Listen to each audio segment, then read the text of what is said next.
Well, I lost today. Ended up going to protest some property taxes on one I just purchased pretty recently. And here in Amarillo, we have something called the third rule. Basically, if you've bought it for a third under what it's been appraised for, they will reduce that to your purchase price.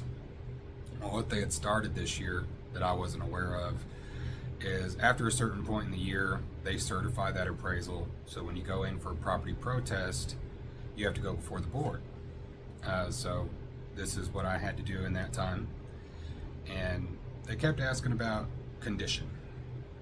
And I was giving them that information. One, because I didn't need to. I had met that third rule. Well, when I was in the board meeting, it kind of kept going on, and I think things were kind of going my way at first. And, there was quite a few people in there, and you're kind of going against the county appraisers.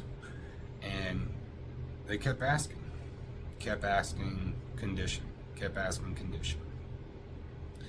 Finally got to a point where in my head, I had a thought that, well, maybe this would help me get it down to my purchase price. And as soon as I said it, I saw it on his face. I gave him exactly what he wanted. At that point, they were trying to prove that, well, they made this evaluation earlier in the year, and I couldn't prove if it was in that condition at that time or not.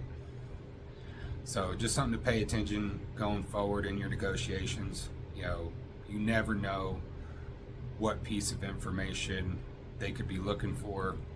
And I failed to pick up on that.